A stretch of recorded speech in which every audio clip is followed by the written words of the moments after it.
Olá a todos e todas, eu sou Nathan Matos e hoje quem está aqui comigo, vocês não acreditam. O queridíssimo Ivandro Menezes, pela primeira vez, teve que se ausentar.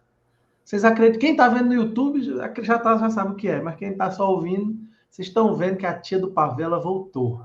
Isa de Oliveira, minha filha, bem-vinda novamente. Graças a Deus, aleluia, atendendo uns apelos, pedidos da galera que já estava chorando a minha ausência, que esses dois praticamente me abandonaram, e aqui estou para ouvir a voz de Deus, porque a voz de Deus, meu filho, é a voz do povo, é a voz de Deus. E pronto. Mulher, tu mente pouco e ruim, viu? E é isso também que estamos aqui também com a queridíssima Bianca Monteiro. Tudo bom, Bianca? Tudo bem, pessoal. Obrigada por me receber aqui. Gente, antes de vocês se perguntarem assim, quem é Bianca Monteiro? O que ela tá fazendo aí? Calma, que a gente vai chegar lá, né, Isa? Devagar e sempre, né? Festina Lente, apressa-te devagar. Olha só, antes de qualquer coisa, eu queria lembrar vocês que quem tiver no YouTube, curte o vídeo lá, compartilha, se inscreve. E quem tá no podcast, aproveita aí para clicar aí no bichinho, Isa, como é? Para classificar o nosso podcast no player que você tiver. Independente de onde você estiver ouvindo, porque isso vai contribuindo para a gente alcançar mais pessoas, beleza? Isso, e não dá moral para nós, gente. E não se esqueçam do nosso Catarse lá, catarse.me/literaturbr. A partir de R$7, mais barato do que uma coxinha, como diria Ivandro Menezes, você consegue apoiar a gente aqui do Literatura BR. Beleza? Mais barato que a Coca-Cola. Mais barato que a Coca-Cola. Dependendo de onde você esteja, mais barato do que 1,5 litro de Coca-Cola. É uma verdade. É uma verdade. Gente, hoje aqui a gente vai falar sobre poesia contemporânea, né? A Isa está aqui justamente por isso, né? Apesar que o Ivandro não está, ele foi muito bem substituído aí, né? Pela tia do pavê. E a gente vai falar sobre o livro da Bianca Monteiro Garcia, O Breve Ato de Descascar Laranjas, que é um livro azulzão, né? Já vou quebrando a sua imagem quando você pensou em laranja, você já pensou naquela a imagem verde ali, meio amarelada da laranja, mas é um livro azul, que eu acho que tem, aí só são minhas conjecturas que já vão começando agora, viu, Bianca? Eu já vou dizendo desde agora. Que tem o seu valor estético aqui, esse azul, depois eu vou falar um pouco sobre. E é um livro que é dividido em 4 partes, e foi publicado pela Macabeia e também pelas 7 Letras. A Bianca é uma das editoras da Macabeia, certo? Bianca, antes de qualquer coisa, já vou perguntar assim, para a gente já entrando no livro assim. Primeiro, por que o breve ato de descascar laranjas? Porque aí eu vou chegar onde eu quero chegar. Então, eu vou dar 2 respostas. Uma que pode ficar à vontade. É impossível falar do breve ato sem dizer um pouco sobre a minha vida, porque é um livro, né, de certa forma, que esbarra na escrita de si. Então, Sim. assim, eu vou começar por aí.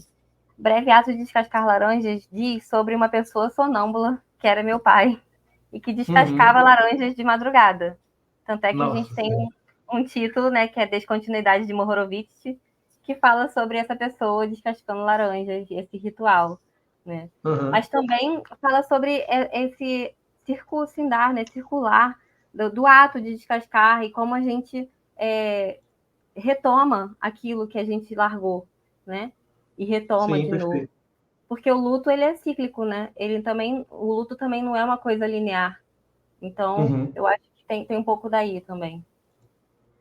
E tu já entramos no livro, assim, tem essas 2 questões, que uma que a Isa, vou deixar a Isa falar, que a Isa pegou essa questão, o livro é circular, e eu concordei com ela, eu acho que tem essa questão circular no livro, mas para quem ainda não leu o livro, ele é dividido em 4 partes, eu gostei muito das 2 primeiras partes, né? A primeira vai ter, assim, a presença do luto, totalmente, é a primeira parte do livro, e uma segunda parte também que tem uma relação sentimental, né, com a personagem de uma avó, se eu não estiver enganado na minha memória, por favor, me corrigindo aí. Isa, fica à vontade, viu, Isa? Pode falar também.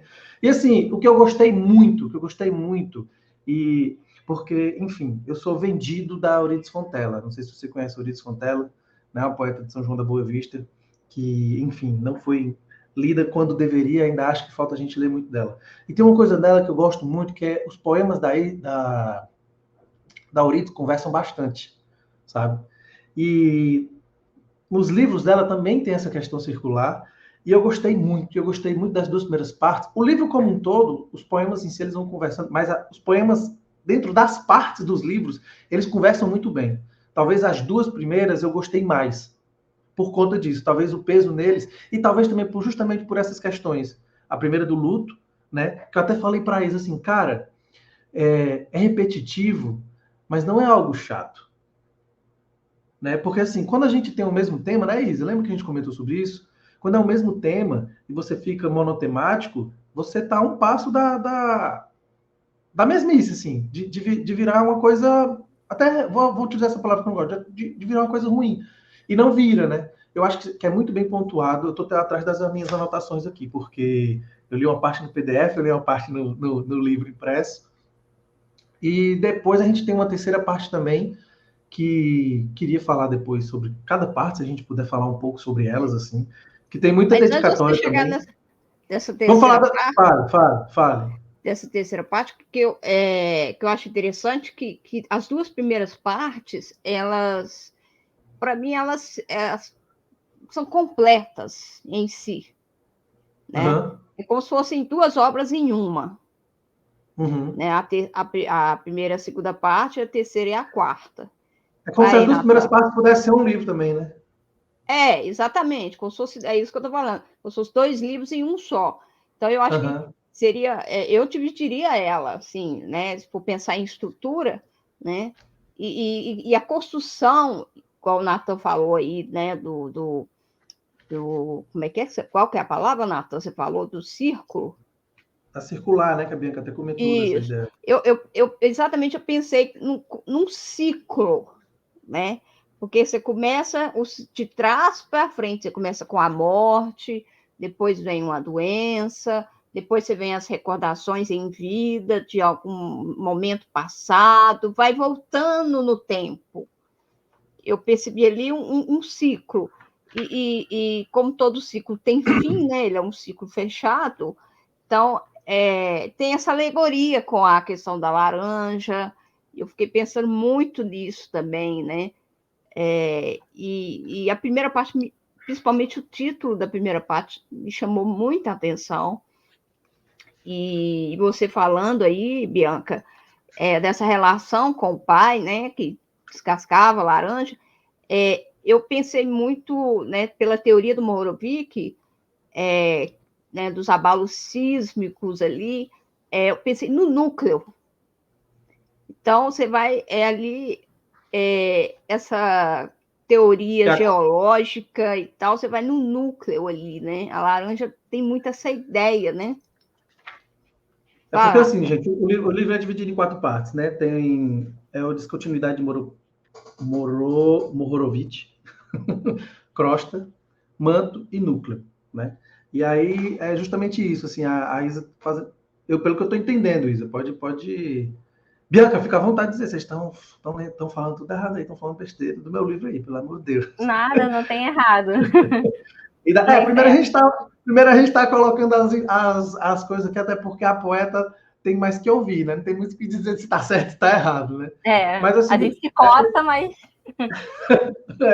Eu comecei pelo título, porque o título em si ele já traz uma imagem assim. Acho que quem lê o título Breve Arte de Descascar Laranja, pelo menos para mim é impossível. Toda vida que eu falo, toda vida que eu leio do título, eu vejo mãos descascando a laranja. É sério, não pode parecer bobo isso, mas assim, tá aqui.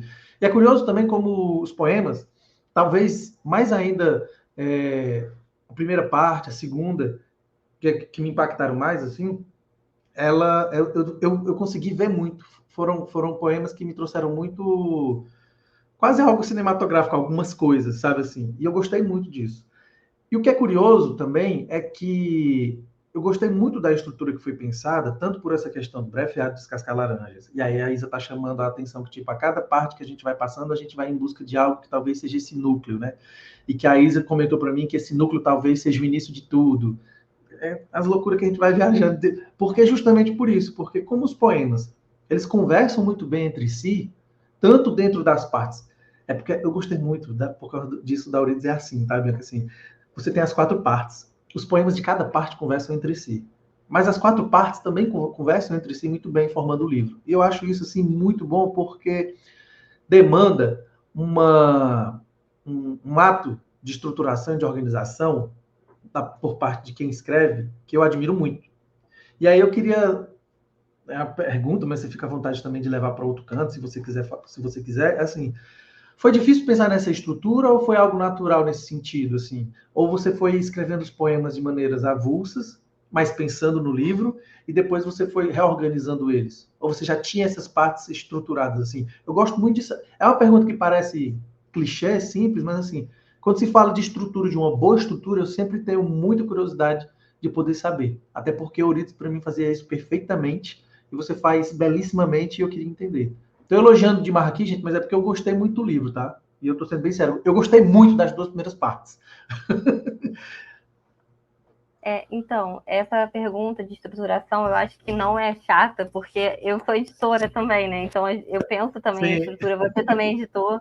Então, pensar em projeto de livro, né, singular, isso era muito importante para mim, porque eu não queria um livro antológico. Porque eu acho que antologia a gente faz quando tem uma obra já, vida e obra já extensa, né? E a gente quer reunir tudo, todos os livros e tal. Eu acho que é por aí. Mas a estrutura ela não veio de uma vez só. Esse livro, por mais que não seja antológico, alguns poemas foram escritos em 2017, naquele processo de perda da minha avó, né, que foi em 2017. Uhum. Só que eu coloquei esses poemas na gaveta, que esses poemas fazem parte da crosta, né, da parte crosta. Botei na gaveta porque realmente eu não me considerava uma poeta madura e tudo mais, nem, não que eu me considere agora, mas eu me considero poeta, já começa a um passo, né? Se dizer poeta já é um pouco difícil, Imagina, mulheres, né? Então, se dizer editor já é difícil, imagina se dizer poeta. Inclusive, eu sempre esqueço na minha mini bio, quando tem que falar para alguém, assim, um evento, eu sempre esqueço, eu sou poeta, gente, também tem isso. E eu tô lá por causa disso. Sim, Passei por isso na UF, né, semana passada. Eu falei na minha mini bio, esqueci que eu sou poeta. Eu tava lá por causa disso. Mas, voltando para o livro, essa questão de estrutura, eu guardei esses poemas. Depois eu fiz oficina na UERJ, na Coarte, né, que é um projeto de extensão assim, aberto à comunidade externa também, onde tem oficinas. Então eu comecei a fazer oficina de literatura e lá eu ouvi pela primeira vez que qualquer pessoa pode ser poeta, não precisa de inspiração. A primeira vez que eu vi, mais ou menos, né, porque a gente já ouviu de João Cabral de Melo Neto isso aí. Então isso meio que voltou para mim. O Ferreira Goulart dizia que os 2 primeiros versos são inspiração, o resto é suor, né? O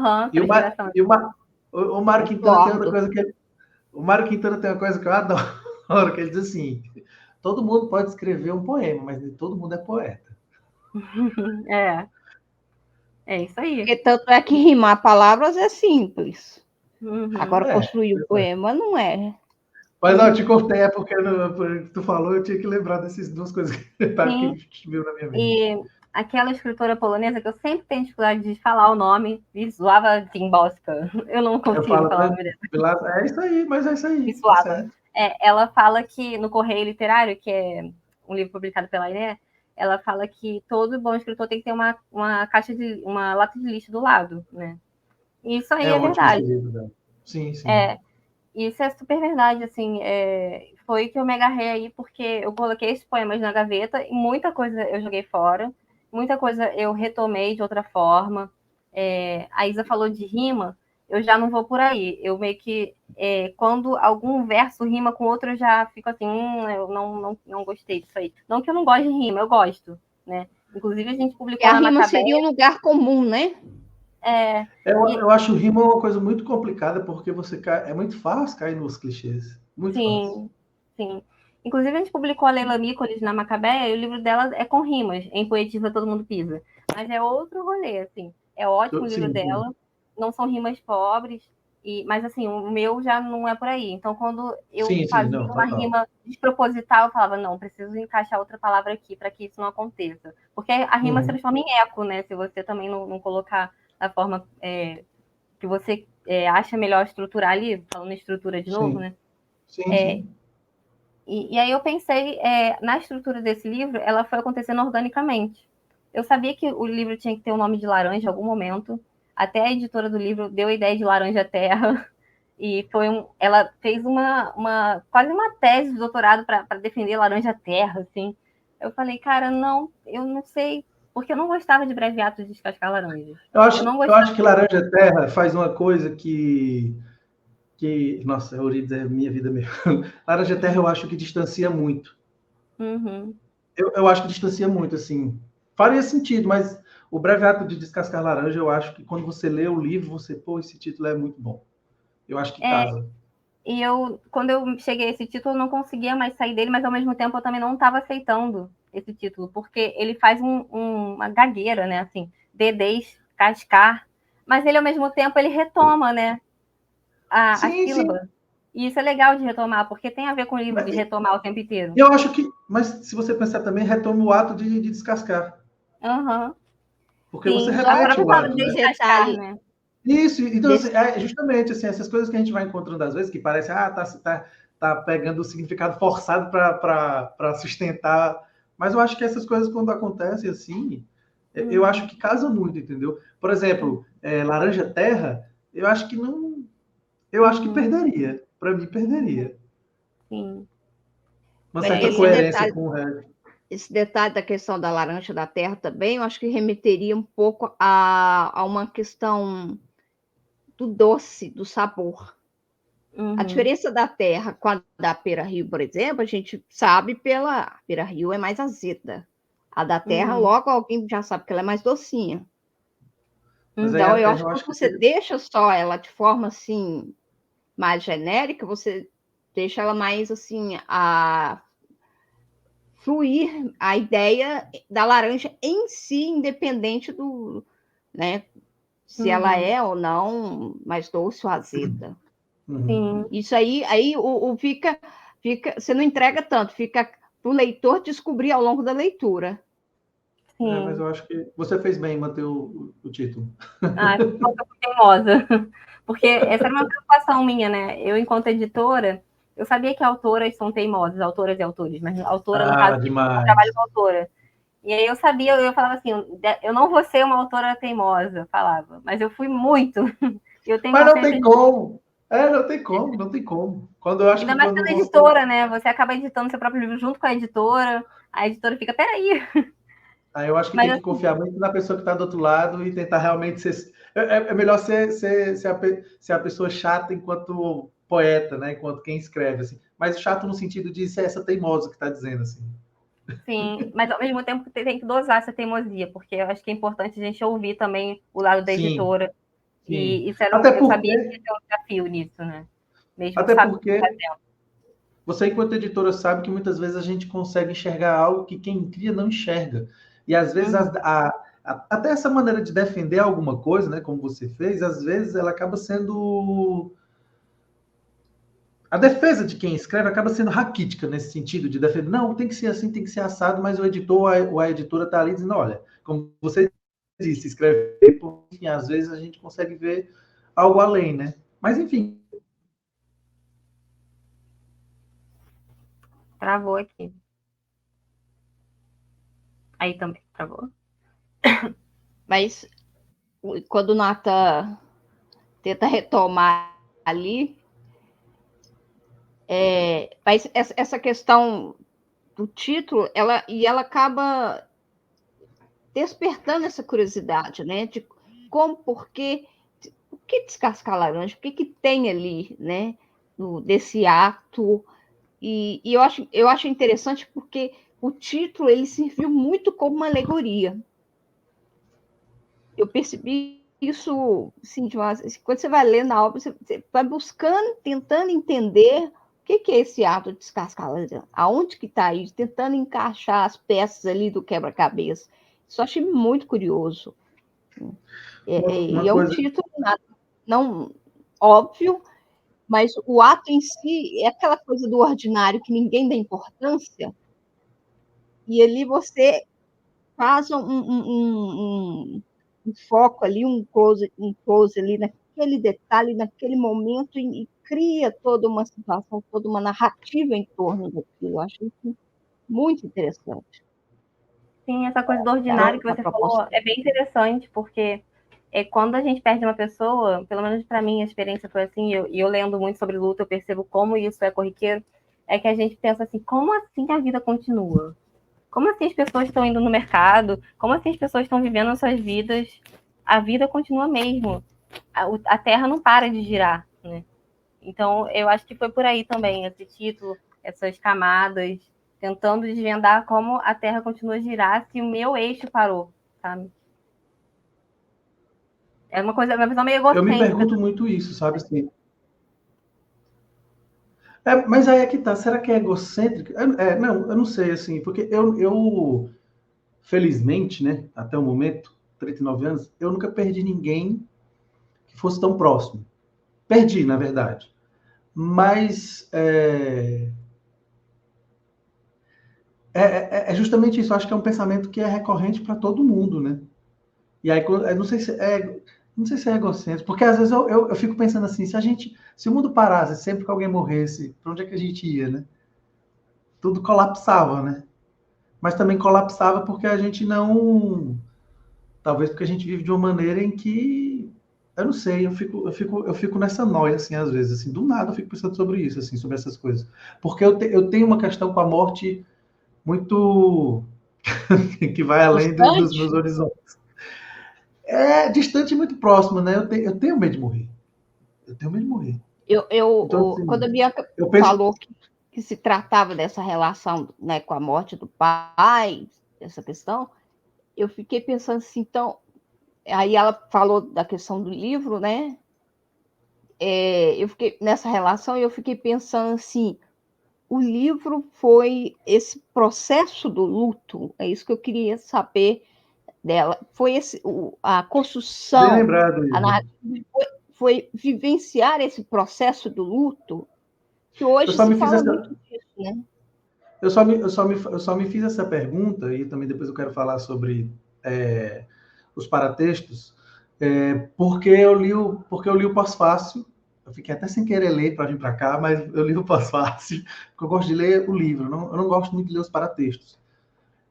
E aí, tipo, é claro que eu sempre parto do princípio que é o sujeito ou a sujeita lírica que está passando por aquilo ou qualquer coisa do tipo. Então, eu não comprei a ideia, por exemplo, que era um livro que, como você falou no começo, né, quando a gente começou a conversa, assim, que esbarra de alguma maneira no seu autobiográfico, eu vou falar assim, né? E aí, eu, enquanto leitor, eu não queria saber disso, eu acho. Mas, ao mesmo tempo, quando eu sei, a gente relê de outra forma já. E eu acho isso muito curioso, assim, sabe? E eu só me fiz essa pergunta quando que a Isa está fazendo, depois do pós-fácil, que ela até comenta, esqueci o nome vou falar, né? Porque Regina também tem que dar os Azevedo. créditos sempre. Regina Isso. Azevedo.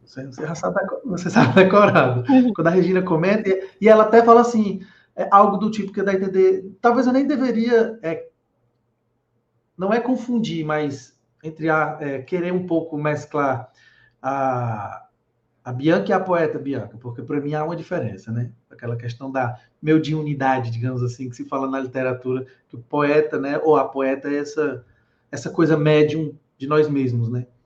E daí meio que se confunde assim com a tua história, né? Eu lembrei do livro do Tiago Ferro, né, que eu acho que ganhou até o Jabuti, que foi justamente isso, foi um processo que ele escreveu, Isa, nesse sentido, né, como tu disse, de luto, assim. Eu estou só complementando a pergunta dela também por conta dessa coisa do paratexto. Porque até então, por mais que você vá dando, você vá dando, você vá deixando rastros, talvez, porque as epígrafes são muito boas. A Isa comentou e eu também já tinha anotado, tipo assim, por isso que eu falo que a estrutura do livro da Bianca, gente, assim, é muito bom. Porque desde o título, e as partes e os sentidos das palavras, né? Como a gente falou, do título aqui que repete, essa coisa de chegar no núcleo, essa coisa da circularidade, enfim, tudo isso vai sendo montado pouco a pouco. E é muito bom ver isso, assim, para quem gosta de poesia, quem gosta de um bom livro estruturado, assim, coeso, como a Bianca falou, por exemplo, eu detesto quando as pessoas chamam um livro de contos de, eu li uma antologia de contos. Não, pô, você lê um livro de contos, antologia, como a Bianca disse, né? É distinto, né? São coisas avulsas que você pega e você quer só ver no livro. E é muito bom, eu vou deixar de falar, viu, Bianca? A convidada que fala, mas assim, é só para complementar, porque a pergunta da Isa me trouxe até aqui. Uma das primeiras epígrafes que eu queria ler, da Alejandra Pizarnik, é: não é muda a morte. Escuta o canto dos enlutados selar as fissuras do silêncio. Escuta o teu dulcíssimo canto florescer, meu silêncio cinza. E aí você tem, logo na primeira parte, uma outra epígrafe, que é a epígrafe da parte, não é a epígrafe do livro em si, que é da Tâmara Kamenzain, o que é um pai. Sonho que ainda tenho. Não rezem em meus ouvidos, pois vão me acordar. E aí você tem o primeiro poema que, para mim, o primeiro poema e o último poema, quando o livro é bem estruturado, ele diz muita coisa sobre, além de tudo. Que se chama Pai, vírgula. Desde que partiu, me vejo incapaz de encarar espelhos. Desvio os olhos ao perceber que vesti teu rosto. Cara, eu me arrepio. Você me tira, as pernas agora arrepiam. Toda vez que eu leio esse primeiro poema, porque o final desse primeiro poema eu acho muito bom. Tipo assim, eu desvio os olhos ao perceber que vesti seu rosto. Porque assim, o luto ele não vai embora, que eu acho, né? Assim, você perdeu um pai, né? E aí eu fico sabendo aqui, tá, mas a sujeita lírica. Eu parto do princípio que essa é a criação, né? Da Bianca, escritora, poeta, ela criou uma sujeita lírica que perdeu o pai. E aí eu vou saber lá no pós-fácil que isso de alguma maneira é real, né? É real. Mas fala agora sobre essa questão do luto. E aí toda essa questão do projeto gráfico também, que tem esse azul, que eu não sei se tem algum significado para você, mas assim, o livro é todo azul, tá, gente? As fontes são todas azuis. Tem páginas que são todas totalmente azuis, né? E as letras ficam em brancas. Enfim, e também as imagens que foram compostas, que tem as referências das imagens. E eu acho que esse azul também diz muito. Então, assim, vai todas, o que eu quero dizer é, vai todos você deixa os rastros, e eu acho que não precisava a Regina me dizer isso, não posso fácil, Regina. Mas Porque eu assim, acho bom ela dizer, sabe por quê? Quando a gente traz as fotos em cianotipia, né, a gente percebe que os rostos não são vistos. Você percebeu isso? sim, não são vistos. Há um borrão. E esse borrão é sim. próprio da cianotipia. Ele não foi proposital, por exemplo. Essa foto aqui é do meu pai, né? E foi um desafio, porque não aparece absolutamente nada do rosto. Nas outras tem um pouquinho, dá para ver um pouquinho, mas não dá para reconhecer a pessoa. Mas essa aqui a gente fez 5 tentativas e nada funcionava. Só que funcionou. Quando chegou o miolo, a prova, eu falei, era isso, ainda bem que não funcionou. Porque eu não quero que meu pai seja meu pai. Eu quero que meu pai seja o seu pai. Ela fala, né? A avó de Bianca se torna sua avó, a minha. Eis a mágica dos poemas. Então, tudo que é autobiográfico não é meramente autobiográfico, né? Se torna ficcional e se torna universal. Ainda mais quando a gente trata do luto. Mas eu acho que só se torna isso também pela concepção dos seus poemas. Talvez se fossem outros poemas de outra pessoa, talvez não. Porque ela não precisava me falar disso para eu já me encontrar nos poemas. Sim. A identificação, né? A questão da identificação. Sim. Assim. Mas eu percebo, agora eu não percebo mais isso. Mas quando eu comecei na oficina, a fazer oficinas de escrita, eu percebia que tinha, por parte dos oficineiros com quem eu fiz, tinha um certo medo de falar de si na poesia, porque tinham medo de ser excessivamente lírico. Mas aí, depois eu editei a Priscila Branco, Açúcar, na Macabeia, e tem um poema dela que fala: traço autobiográfico, tá na moda fingir não falar de si. Fala tanto que o corpo cochila nas mãos. Porque assim, a gente pode tentar não falar de si, mas a gente vai falar da nossa experiência. A nossa experiência está intrínseca na leitura, na escrita, né? Ela perpassa tudo, a nossa vivência, né? Se a gente não falar da nossa experiência pessoal, empírica, a gente está falando do que a gente está lendo. E o que a gente está lendo é o que a gente diz sobre a gente também, né? E eu tinha muito esse receio, assim, eu não quero ser excessivamente autobiográfica, não quero. Mas eu fui, para mim, ninguém precisa saber disso, mas eu vou falar. Para mim, eu fui literal nos poemas, mas todo mundo não sabe disso, né? Mas eu fui excessivamente literal e só eu sei disso e só eu tenho que saber, sabe? Mas transformar esse Agora o literal em mundo sabe. criatividade. Está gravado para a eternidade. Mas eu não vou falar os detalhes. Mas eis a mágica dos poemas, né? Não, sim, Mas sim. falando um pouquinho só da estrutura, né? Que você tinha perguntado, e a Isa tinha falado também a questão, Sim, da questão do da luto e tal. elaboração do luto, né? Esse livro, ela pensou, como se fosse uma elaboração de luto. Sim, a elaboração de luto, e que começa em 2017, e tem vários lutos, né? Várias camadas. Tem o luto de si também, né? Quando o sujeito lírico chega no manto, eu me perco nas partes, porque elas não são lineares, não são, né, Sim. em ordem, também tem isso, né? Quando chega no manto, Olha tem aqui a morte de si em vida, né? Quando a sujeita lírica está ali presa, confinada. Ali morre uma pessoa também, morre uma personalidade. Mas essa questão da estruturação da obra, ela não veio de todo para mim. Ela veio quando eu comecei a escrever o livro, eu pensei, isso aqui é um livro. Eu peguei os poemas da gaveta, falei, vou ver isso aqui, vou ver como isso se encaixa aqui, porque eu estou falando de luto. E esses poemas gavetados também são sobre luto. E são sobre o luto de uma família. Então, eu vou construir um livro familiar. Entendeu? Eu fui pensando desse jeito, costurando. Foi uma costura, né? Inserir um pouquinho ali, apertar um pouco aqui, dar uma pence. E foi exatamente esse processo. Tanto é que, desde de Horowitz, eu não queria que fosse a primeira parte. Porque ali eu ficava um pouco nervosa, porque não está na ordem das camadas. E eu quero ir do mais superficial, entre aspas, porque não superficial é essencial, né? A crosta é essencial. Todas as partes são essenciais, mas assim, a parte de superfície, falando superficial de superfície. Eu queria ir do superficial até o núcleo. Então, a gente tem um rompimento. A gente bota a descontinuidade de Horowitz, que é a parte limítrofe da crosta com o manto, para cima. E a Priscila falou assim, isso é genial. Então, eu acho que precisa ser desse jeito, sim, justamente para a ruptura. De ser algo cíclico, mas algo que não seja excessivamente engessado. Né? Eu não tinha pensado por esse lado. Me incomodava, mas eu queria... Mas esse negócio do cíclico é aquele nasce, morre, nasce, morre. Ele não está na ordem, né, Isa? Ele nunca termina. Ele continua. Ele é contínuo, né? Sim. E a Isa comentou algo parecido nesse sentido, assim, dessa não ordem, digamos assim, quando ela mandou um áudio para mim falando do livro. Não, mas pode continuar, Bianca. Então, e essa coisa do azul, né? Ela tem, como eu te falei, né? Duplo significado, ou triplo, vai saber, mas assim. Vai saber. Teoria das cores da empresa. Do simplório, assim. O azul é uma cor fria, né? Também lembra uma nostalgia, mas aí acho que a nostalgia é própria da minha pessoa, que a cor azul representa para mim.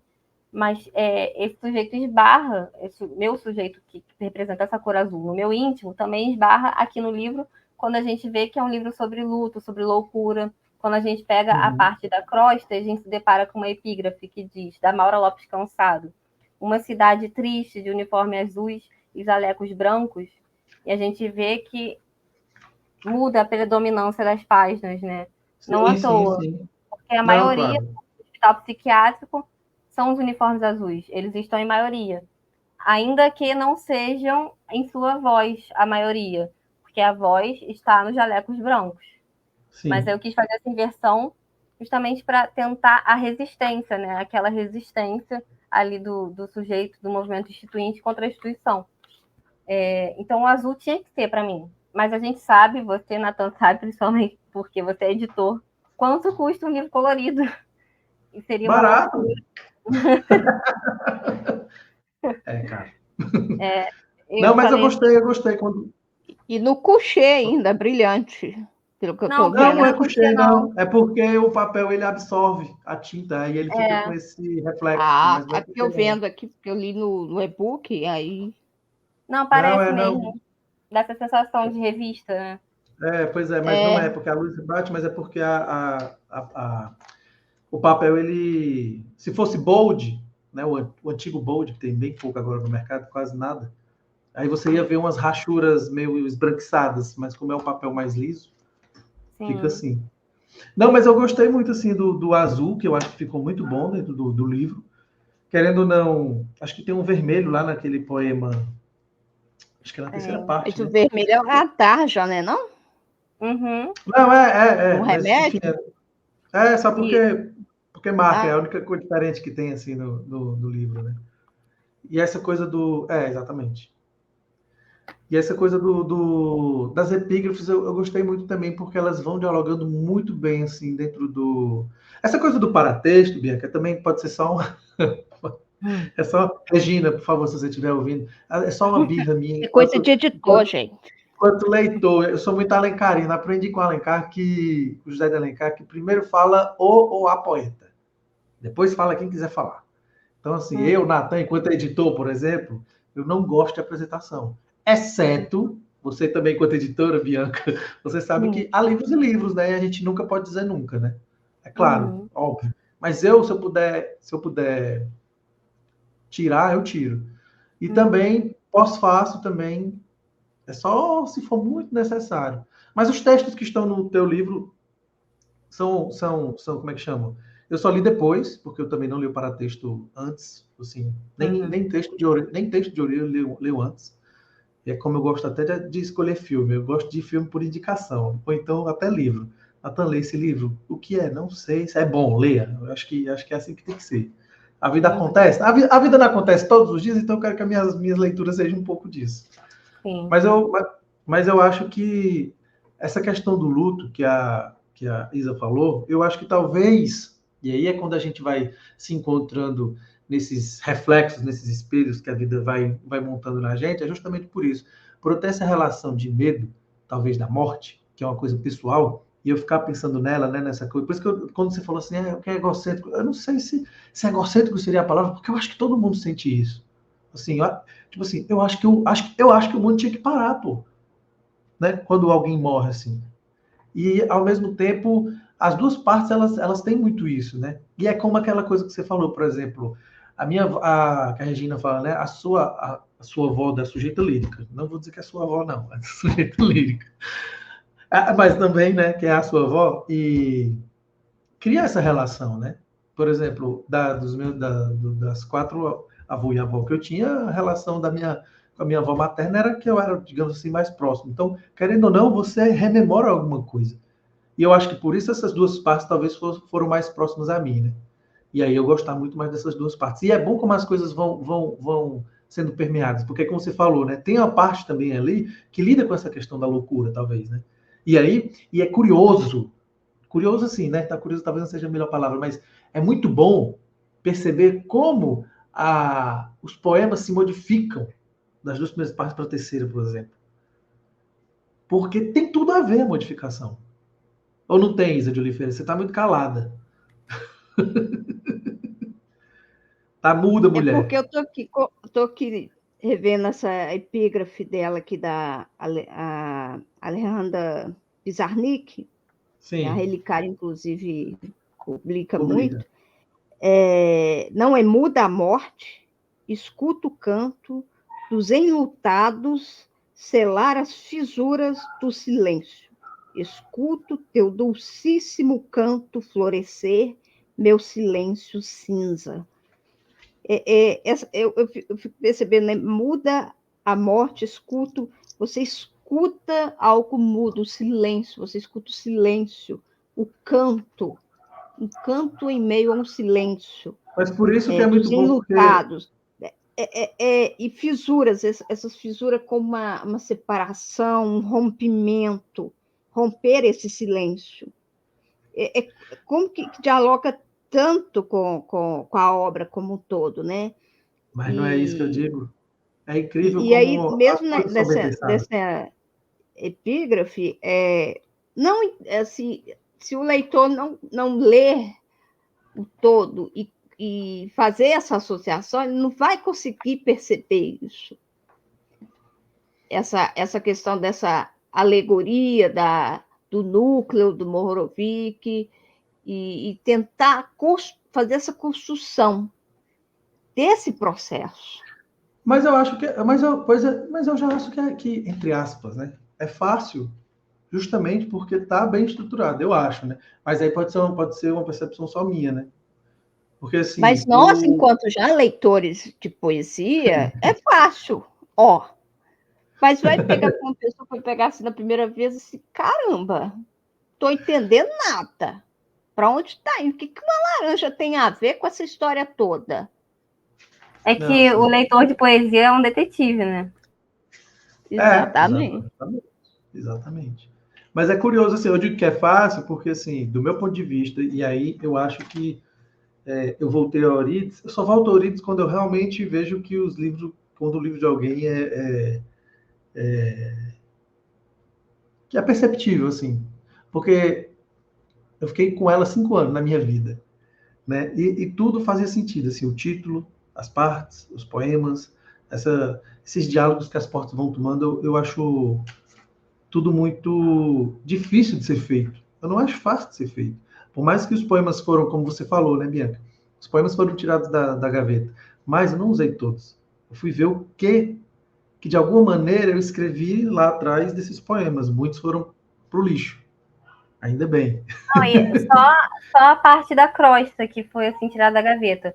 A parte do Descontinuidade de Horowitz, eles foram expurgados, mas ao mesmo tempo foram lapidados, porque eu não acredito Sim, sim. assim, né? Escreveu, tá pronto. Não, ainda mais a gente Não, é editor, impossível. eu tô editando o tempo inteiro, né? Mas eles Não, foram mais rápidos, sabe? Eles chegaram assim, eu fiquei um tempo com bloqueio mental, um bloqueio criativo, bloqueio de escrita, sei lá, muito grande, quando eu passei, né, na parte do manto, teve a questão da loucura, da internação, ficou um bloqueio mental, e depois disso veio, assim, de uma vez só, os poemas. Principalmente da parte de Descontinuidade de Horowitz e a parte do manto, né, que é da loucura. Da loucura tem muito método, não sei se vocês perceberam, né? Tem muita questão do método, uma coisa meio burocrática de fazer poesia, aquela questão da múltipla escolha, de rabisco. Vai outra coisa, né? É para outro caminho. Vocês mesmos não, falaram que parece outro caminho. não, eu acho que fica muito nítido assim a diferença. E talvez. E aí junta muita coisa do lado de cada, né, da minha perspectiva. Se você parar para analisar, talvez, só a terceira parte, ela faz todo sentido. E aí, novamente, os poemas, né, eles estão muito bem interpostos.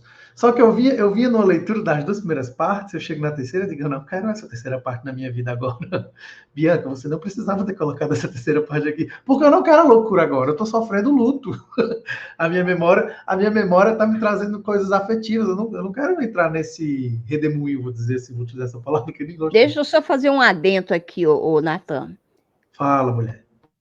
Quando você está no impacto com a morte, é uma loucura. Aquilo te enlouquece, porque você não espera ela. Você mesmo falou no início, eu tenho medo da morte. Boa. Quando você dá de cara com ela, você enlouquece. Você perde o chão, você perde o sentido, você perde a noção da realidade. Isa, eu tô Entendeu? com raiva de você agora. Sabe por quê? Eu estou Eu tô falando com raiva de isso você, porque, Isa, assim, porque por é exemplo, justamente isso que vai hoje, por resolver. exemplo, lá no meu serviço, nós vivemos um processo, né? Um colega nosso lá perdeu a esposa, com 4 filhos. Uhum.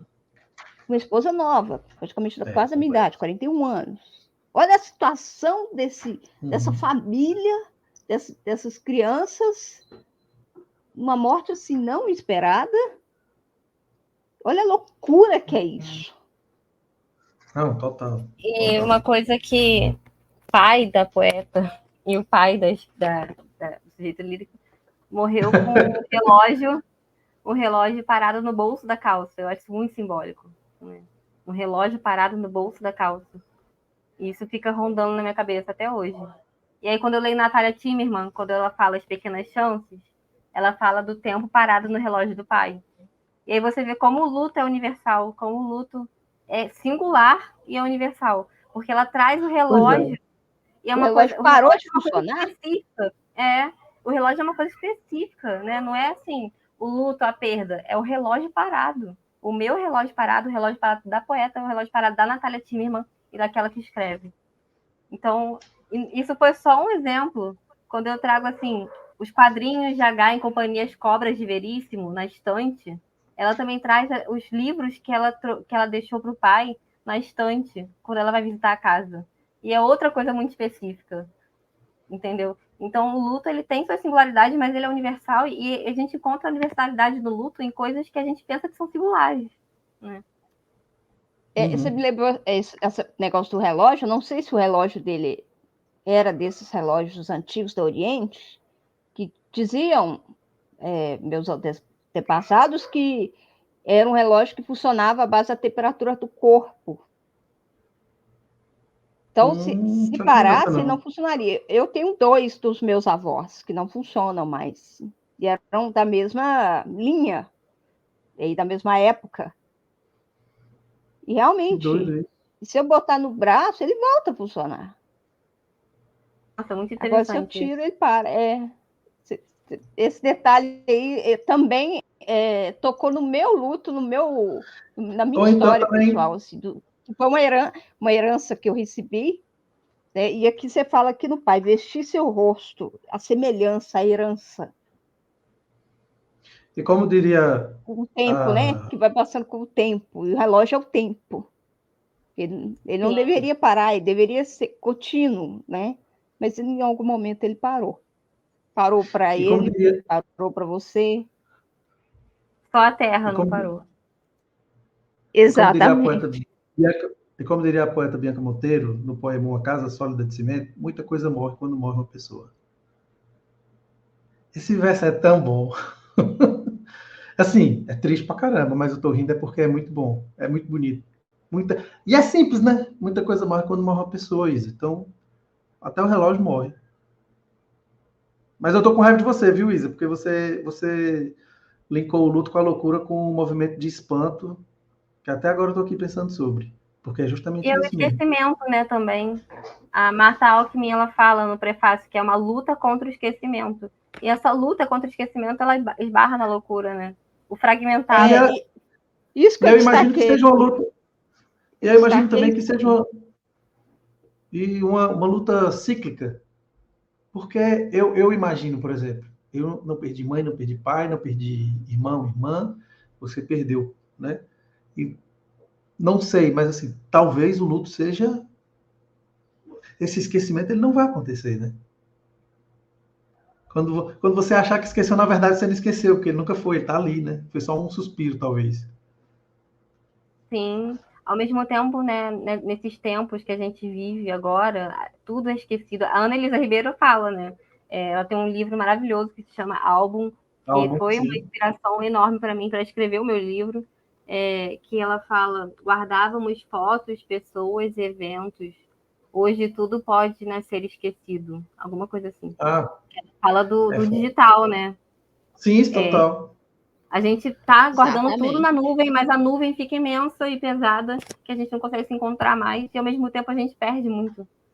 E é igual você utilizar a epígrafe dela também, né? Uhum. É porque quando eu escrevi esse livro, eu tive em mente assim: quantas autoras a gente evoca quando uma mulher escreve? Quantas escritoras a gente evoca? Né? Eu não escrevi esse livro sozinha. Esse livro é impossível de nascer sozinho. Qualquer livro é impossível de nascer sozinho. A gente traz uma bagagem, né? E eu fiz questão de trazer essa bagagem comigo. Trazer não só as escritoras, né? Carla Jacob, Ana Elisa Ribeiro, Simone Brantes, Alejandra Pizarnik, Ana Cristina César, mas também Guimarães Rosa, Pearl Jam, né? Então, eu trago a bagagem toda aqui nas minhas costas para poder escrever algo. Você está sendo bakhtiniana, né? Mas enfim, eu estou aqui pensando, eu estou lendo, a gente estava falando, eu estava relendo aqui enquanto a Isa falava, eu estava relendo aqui os poemas aqui. E eu não sei. A gente já vai fazer quase 1 hora que a gente está conversando aqui, viu?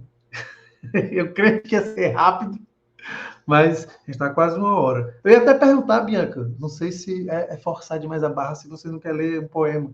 Nem que seja um curtinho dos curtinhos, para a gente ter aqui qualquer coisa. Vocês querem ter alguma preferência? Pode falar também. Não, uma preferência que... Eu estou olhando aqui. Tá. Vou procurar aqui. E assim, gente, vocês que não conhecem ainda o livro da Bianca, como eu falei, ela também, além de poeta, ela é editora lá da Macabeia. Ela já falou como foi editar um pouco, como foi se editar um pouco e sendo editada, né, Bianca? Uhum. Mas É. eu não imagino como deve ser, viu? Deve ser muito difícil. A pessoa que está... A gente fica duplamente chata, né? Tem que entregar com muita confiança Bianca, na mão do outro, assim, porque... só me Fala, explica, Isa de Oliveira, comigo. só me explica essa página do Jornal do Correio da Manhã, aqui na página 48. Uhum. Essa Foi aqui, uma né? Ela coisa que explica se ela quiser. não sei se é o contexto de época, isso. Um Então, contexto de época, ou se tem alguma relação direta. Me situa. tem uma relação direta com o Supermercado Ideal, que é o poema que vem logo depois, que é uma mulher chamada Arlete, que tá nesse supermercado e ele desaba na cabeça dela, né? E Jesus, mas... ela tem que escalar essas estantes, né, derrubadas de efeito dominó para poder sair daquele local. E aí isso aconteceu mesmo, né? E aí eu peguei na hemeroteca digital essa notícia, que é do Supermercado Ideal, que é um supermercado de Pilares aqui do subúrbio do Rio de Janeiro, da Zona Norte, que desabou depois de poucos meses que foi inaugurado. E não tem, assim, eu não pegaria isso, eu não chegaria a essa notícia se eu não soubesse isso pela minha família. E Nossa, quem tá nesse supermercado, quem desabou na cabeça da minha avó, né? Então, eu não tenho faço questão de falar assim, Arlete, e não minha avó, porque Arlete pode ser qualquer uma. Minha avó sim. restrita, né? Então, eu trago todas as mulheres que estavam nesse supermercado, porque teve mulher grávida, né? Assim, depois procurem essa notícia. Tem os relatos, assim, e são bem, bem pesados, sabe? De pessoas que foram lá ver se seus entes queridos tinham sobrevivido ou não. Foi uma coisa assim de louco. Então, esse Correio da Manhã faz link a esse poema, né? Eu falo que é um poema também, né?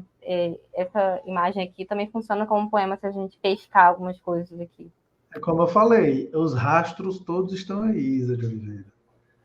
Tem que ir atrás. Tem que ser um pouco detetive, como a Bianca disse. Tem que ser um pouco detetive de poesia.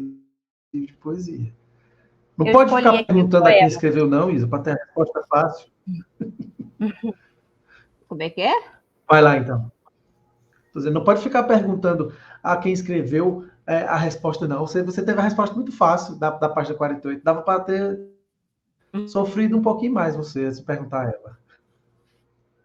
Não, eu estava só tentando, realmente, eu não tinha feito essa Eu tô ligação. brincando, mulher. Eu tô Realmente. brincando. Agora falando, eu percebi. Depois havia um poema da avó, logo depois. Agora sim.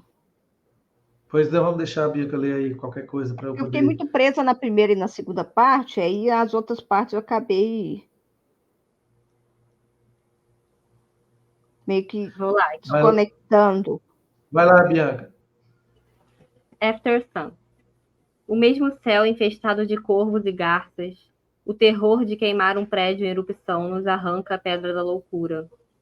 O magma neste vulcão feroz, nossos rins prejudicados, de pai para filho os dias que nunca chovem, o bolo e o parabéns em seu último 10 de maio, o som do disco arranhado gritava domingo. Esta é nossa última dança. Passos e miolos pelo chão. Você se deita com o horizonte do quarto andar. O céu laranja tinge seu corpo ciano-lilás. A VHS da estante diz: Cena familiar de 1995. Rebobina os dias até que chegue ao magma, ao casulo, ao núcleo. Rebobinar, rebobinar, um pai adormecido, um vulcão inativo. Dá replay. Nossa, é muito bom quando você constrói. Quando a gente vai relendo, que a gente vai construindo algumas coisas, porque esse vulcão inativo, eu imagino que deva ser o pai, né? É um vulcão inativo dentro das imagens que estão sendo reproduzidas, assim. Às vezes a gente lê os poemas e a gente vai passando despercebido, e aí quando a gente relê, cara, a poesia é muito bom. Ai, meu Deus do céu. É sério, assim, tem gente que fala... A Priscila fala que é um jogo de esconde-esconde, a Priscila Branco. Claro, é isso mesmo, concordo com ela, concordo com você, Priscila, assim. Eu acho muito... Eu não sei, assim... Eu acho curioso, assim, uma pergunta totalmente fora um pouco do livro, já para a gente ir encerrando um pouco nossa conversa. O que é que tu acha quando as pessoas dizem assim, eu não leio poesia porque eu não entendo? Eu acho que é porque a pessoa não sabe que ela tem que ser um detetive do que está lendo. Porque a prosa, ela é mais fluida, né? Você vai lendo e você vai construindo aquelas imagens de forma mais a linkar. Nem digo ser fácil, não, porque nem toda prosa é fácil, nem toda poesia é difícil, né? Sim, sim. Mas eu acho que é esse medo também do que aqueles críticos, que eu não vou dizer o nome, dizem que a poesia contemporânea é sisuda e hermética, né? Então, será que é? Não A poesia sei. contemporânea, gente, Pois é. até agora, que está sendo produzida agora, eu vou ser bem, talvez até muita gente que se chegar até aqui nesse finalzinho, talvez nem goste de mim. Eu já acho que a poesia, muita coisa que a gente tem lido, assim, não é nada disso. Nada de Não, não hermético. mesmo. E talvez por não ser isso, não estou dizendo que hermético é a melhor cor do mundo, não, gente, não é isso. Mas assim, às vezes está tão simples que está caindo no simplório. Da minha perspectiva, eu posso estar errado. Mas Eu ao acho que mesmo o grande tempo, desafio é fazer a linguagem simples sem ser simplória. pronto, Você dá para evocar imagens simples, mas pronto. sem cair nessa coisa Era, simplória. exatamente, era isso que eu ia dizer. Buscar um equilíbrio ali é possível, de fazer uma poesia que a gente ache bonita, que a sonoridade se mantenha, que o jogo do esconde-esconde continue, né? E você veja só, voltando a Eurídice, ela tem 5 livros publicados, quando você lê os livros em ordem cronológica, você vê o quanto hermético. O primeiro poema da Eurídice Fontela, Transposição, que se chama Transposição, no livro Transposição, é muito hermético. E assim, você vai vendo a progressão dela, ela quer ficar mais perto do povo. Porque a Isso vai ser poesia, ela tem que ser lida pelo importantíssimo. povo. É Total, importantíssimo. Né? total. E eu acho curioso porque quando alguém perto de mim e diz assim, eu não gosto de poesia, a primeira pergunta que eu faço é, você gosta de cordel? A pessoa, eu acho legal. Então, cordel é poesia, velho. Porque ainda Tem existe as aquela rimas. coisa do sujeito poeta, né? Aquela coisa que paira, que está longe. É porque É uma coisa... aprenderam Se for da letras, aprendeu que estão esperando, tem que respeitar o VAT, né? Ai, meu Deus do céu, do tempo do Olavo Bilac, né? Eu Era o queria VAT ler que fala um por todos e todas, mas poema enfim. aqui. Quando a Qual, Luísa de casa Oliveira? descasca. Vou ler esse Olha aí, poema aqui. Quando a casa descasca. leia, Ir para a gente ao ir seu encerrando. apartamento, regar as plantas mortas, mexer nas suas coisas à procura de um edredom alvoraçado na cama. Na mesa de cabeceira, quadrinhos de agar. Em companhia, as cobras de Veríssimo, o casaco debruçado na cadeira da sala, aquele que você usava quando fazia muito frio, os sapatos sujos no tanque da área de serviço, os comprimidos separados ao lado de um copo, cheio d'água na mesa da cozinha. Tudo ali esperando suas mãos para mover de lugar, dar um novo lugar.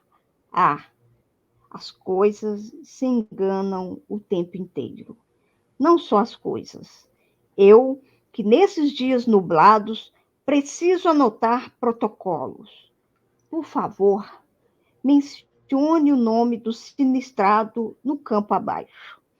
Mesmo que as coisas queiram, afinal, as coisas sempre querem. Você foi até a garagem e não volta. Não volta a procurar adorno ideal para as coisas. Não. Para que a queda tenha um colchão maciço, maciço e brusco, sobretudo maciço. Recorda o seu caixão descendo a terra e a terra engolindo o seu caixão. E você dizendo: não se esqueça de levar as chaves quando for me visitar.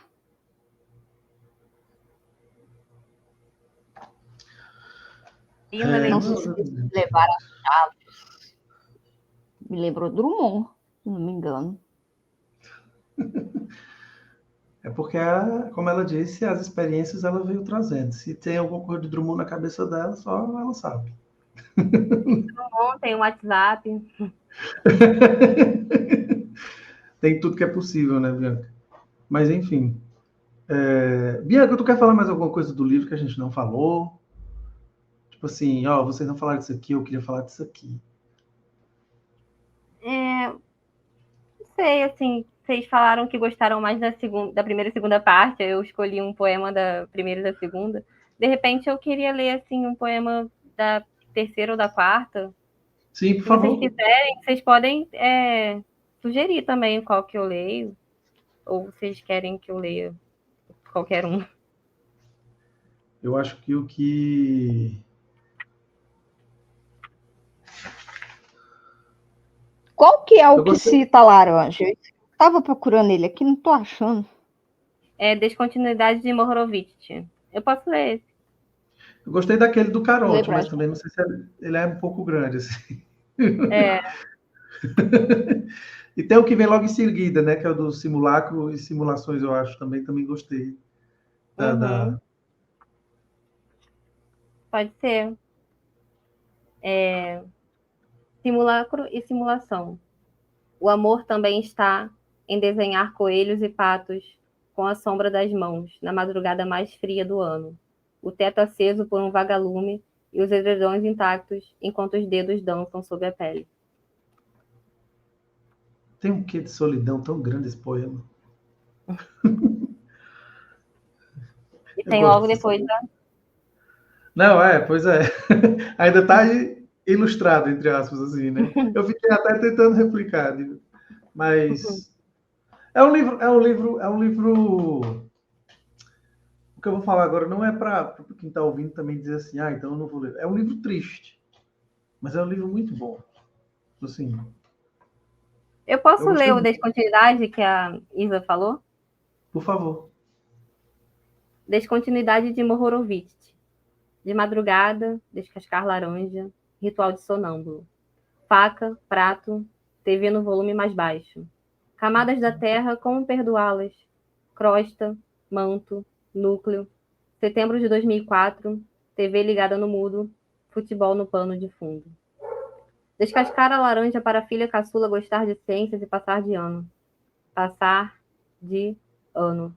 Descascar a laranja amparada por uma bacia e a faca tramontina rente à casca.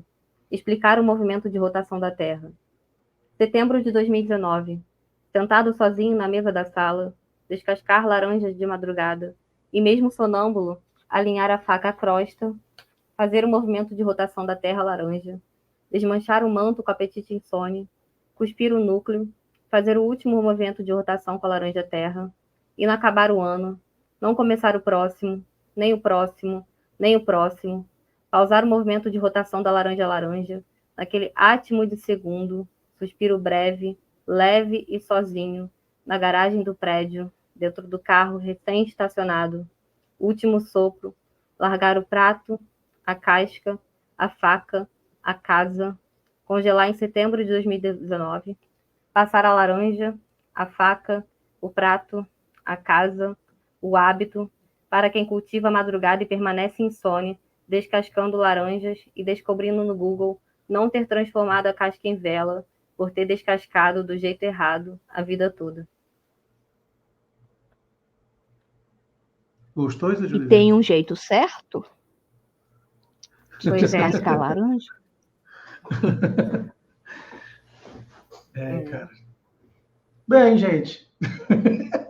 Depois desse poema aí, não tem muito mais o que falar, não. Eu até fiquei pensando no título de novo, né? Laranja Terra, mas. E eu fiquei pensando também no sonambulismo que você falou. E eu fico pensando um monte de coisa aqui agora também, pensando na Bianca Pessoa e na Bianca Poeta, né? E na sujeita lírica. É muita Sim. obra. É muita construção. Engraçado que depois eu botei no Google o título do meu livro, né? Descascar Laranjas. E aí eu vi que tem um livro chamado Descascar Laranjas. E tem uma crônica, eu acho, um conto, agora eu não lembro, do Rubem Alves, As Laranjas. E ele fala do pai também. E aí eu fui encontrando várias coisas, assim, que eu não sabia, mas que estão linkadas, né? E teve uma vez que eu fui falar em algum lugar, que eu não lembro agora, mas que a pessoa linkou com A Filha Perdida, da Helena Ferrante. Não sei se vocês viram, tem o filme, e tem a questão de descascar laranja, e tem a questão da morte também, e tem uma personagem chamada Bianca, e nada disso foi pensado. Eu acho incrível, assim, esses encontros que Os acontecem. encontros, né, essas relações que acontecem, não, com certeza. Mas é isso, Chocada com as coincidências, nada é por acaso. é aquilo, tipo, luta universal, né? Por isso que eu não sei se é egocêntrico, ainda estou pensando sobre isso. Mas eu entendi o que você falou naquela hora. Mas enfim. Gente, vamos embora? E, e foi muito bom. Eu gostei, eu estava com saudade dessa conversa poética, dessa coisa de mergulhar a fundo no poema com o autor, com a autora Bianca aqui, que também é editora. Estava com muita saudade disso. E como é bom, como é gostoso. Se a gente fosse falar ainda tudo que a gente falou trocando o WhatsApp, né, Isa, ia demorar mais ainda, né? Porque eu e a Isa a gente ficou fazendo bate-bola de poema, sabe, Bianca? E a Isa eu quero falando, saber. Eu e tô eu fofoqueira, eu quero ver depois. Não, Isa, não é assim não, Isa. Não sei o quê. Aí eu digo, Isa, é verdade, eu reli aqui e tal. Uai, boa parte a gente falou aqui, mas tem outras coisas também. Eu falei dos paratextos, eu disse pra Isa. Eu estava em condição mais de escrever, eu falei, vou ter que mandar Isa assim, eu falei pra Isa, não, vou dizer pra Bianca, eu digo, ó, não gostei dos paratextos. Não gostei do conteúdo. Não precisava dos paratextos, não queria ter sabido, não queria ter conhecimento daquela informação. Mas, enfim, eu gostei. No final, a Regina está perdoada. Enquanto leitor, eu a perdoo, Regina. Não, mas eu gostei mesmo, assim. Eu falei para eles assim, cara, é bom fazer essas coisas quando a gente tem a possibilidade de conversar de obras que são boas, né? De obras que são boas, que dá vontade de indicar. E eu acho que é uma coisa, fugindo um pouco dessa questão, só para terminar, dessa coisa do hermético, como a gente estava comentando, querendo ou não, a construção do livro, do teu livro, ela tem um quê de hermético, se a gente parar para pensar um pouco, né? Não é nada à toa. Mas, ao mesmo tempo, é como eu falei, os rastros estão todos aí, né? Como a gente brincou, né? Se brincar de esconde-esconde ou de detetive, está tudo ali. Não está tudo entregue de bandeja, mas está tudo ali. As epígrafes, elas vão tateando para onde a gente vai se encaminhar, o primeiro poema para onde ele vai nos... Toda a questão que está envolvida na terceira parte também da loucura, e a gente vai para o final, que é o núcleo, e essa coisa da desordem dentro de uma ordem, que a Isa comentou comigo, por exemplo, quando eu fiz a primeira leitura, eu não tinha me tocado, a Isa comentou comigo, que foi aquilo que você falou mais cedo, né, que tipo, acaba que você meio que deu uma resposta para a gente, que a gente estava aqui sem perguntar, que foi essa coisa, né, dessa modificação da primeira parte, que não era a primeira parte. Eu gosto disso e, enfim, parabéns pela escrita do livro. Mas, enfim, eu gostei muito, Bianca, assim, de verdade. Se não tivesse gostado, provavelmente a Isa ia brigar comigo, porque em algum momento eu ia dizer, ó, não gostei disso aqui. A sinceridade impera. Não é não, Isa de Oliveira? É isso aí, é para isso nós estamos aqui. Mas eu adorei saber que vocês estavam fofocando sobre o livro antes, eu adorei saber disso. Claro, a gente troca ideia. A gente sempre procura, eu gosto muito dessas trocas. A Isa é uma das poucas pessoas que eu ele pensou, o que ele pensou, eu não pensei. A Isa é uma das poucas pessoas que eu converso muito assim de poesia, porque Como é que é? Você é uma das pessoas poucas que eu converso sobre poesia, porque querendo ou não, essa coisa, né, Bianca, as pessoas acharem que é tudo muito hermético também. A gente não tem tanto leitor de leitura de poesia. Se você parar para ver, por exemplo, influenciador, influenciadora, dificilmente fala de poesia. Tirando o dia da poesia, que todo mundo lê um poema, ou uma ou outra influenciadora que comenta um pouco, mas poesia ela é mal falada até mesmo nas redes sociais, né? Todo mundo ama Paulo Leminski, até o momento em que ele não seja mais best-seller, né? Só para... Porque acho que talvez tenha sido o primeiro livro de poesia que ficou nos mais vendidos na época que foi vendido, mas ali teve um marketing gigantesco que, para mim, foram plantadas muitas coisas antes, assim. Enfim. Eu até falei com a Natan que esse ano eu ia dar uma diminuída nas minhas leituras de quadrinhos e tal. Queria voltar mais para a poesia, buscar voltar a falar mais de poesia, tanto no meu canal quanto aqui no Literatura BR, estava sentindo muita falta disso, e também do circuito, né?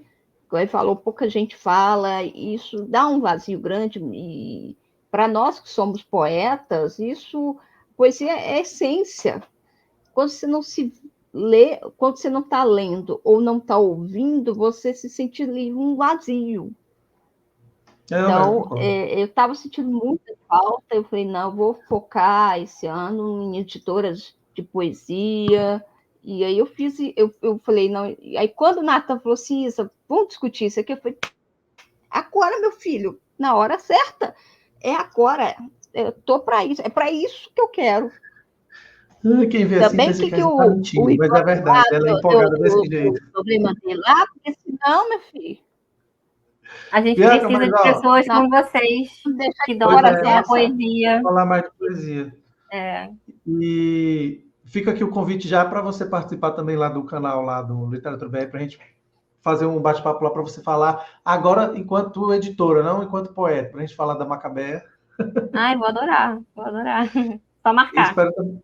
Tá, mas vamos marcar. E espero que você tenha curtido aqui nosso Papos, né?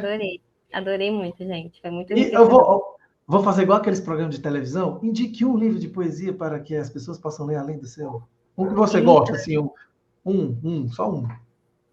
Tá, Quase Todas as Noites, da Simone Brand. Pronto. Olha, eu nem conhecia, mas agora eu vou atrás. Foi vencedor de Jabuti 2017. Mulher, eu publico os livros. Ano passado, eu esqueço os motes, eu tenho que reler a sinopse. Não, eu falo sempre esse. Esse livro é meu livro de cabeceira, assim. Meu livro eu li Simone Brand, assim, e tem a ver com luto em relação ao pai também. E é incrível como ela escreve. Traz imagens simples sem ser simplório. É uma diferença muito grande, as pessoas têm que compreender isso. Simples e simplório é muito diferente. Mas, gente, muitíssimo obrigado a vocês que acompanharam a gente até aqui. E não se esqueçam, quem estiver no YouTube, curte o vídeo, se inscreve no canal. E quem estiver nos ouvindo, é isso. Um beijo no coração de vocês e até a próxima. Um beijo, queijo. Um beijo, pessoal.